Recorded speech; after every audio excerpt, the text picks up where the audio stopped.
পারল না বাংলাদেশ। ব্যাটারদের বাজে পারফরমেন্সে টানা 2 ম্যাচ হারতে হলো মিরাজ বাহিনীর সাথে স্বপ্ন শেষ সিরিজ জয়ের। বিপরীতে বোলিং নৈপুণ্য দেখিয়ে আরও একবার টাইগার ব্যাটারদের নাজেহাল করে তুললেন রশিদ খানরা। আফগানদের বিপক্ষে বাংলাদেশের এমন পরাজয় নিয়ে বাকিটা জানবো রিপোর্ট।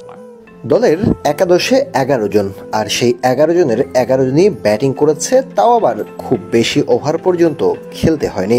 বাংলাদেশের জন্য হয়তো সুখস্মৃতি এটি হতো যদি গ্রামের কোনো ম্যাচ হতো, তবে আন্তর্জাতিক ওডিআই ম্যাচ, যা কিনা বিশ্বকাপে সরাসরি খেলার জন্য বড় প্রভাবক, এমন এক ম্যাচে এমন পারফরমেন্স নিয়ে হতাশায় নিমজ্জিত হবেন যে হতাশায় গত 20 বছরে কখনোই পড়েনি বাংলাদেশ ওডিআই টিম।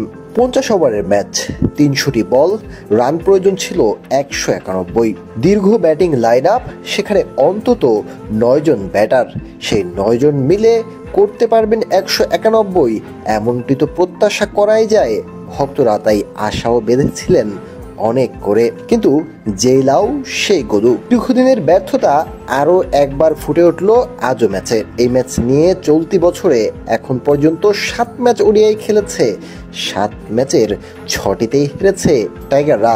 190 রান করেছিল আফগানিস্তান, জবাবে 191 রানের টার্গেটে ব্যাট করতে নামেন তানজিদ হাসান তামিম এবং সাইফ হাসান। শুরুতেই ব্যাট হাতে যেন ভয়ে কাঁপছিলেন তানজিদ হাসান। 5 বল মোকাবেলা করেছেন, আউট হয়েছেন 0 রানেই। তবে সাইফ হাসান সাহসী ব্যাটিং করেছেন, 23 বলে 22 রান করেছেন। ব্যাক টু ব্যাক বাউন্ডারি হাঁকানোর পরও আবারও দায়িত্বহীনভাবে 6 হাঁকাতে গিয়ে ধরা পড়েছেন। তার আগেই শান্ত ফিরেছেন রান আউট হয়ে মাত্র 7 রানে। গত ম্যাচে খেলার হাল ধরা তৌহিদ হৃদয় এবং মেহেদী হাসান মিরাজ দুজনই ছিলেন দায়িত্বহীন। মেহেদী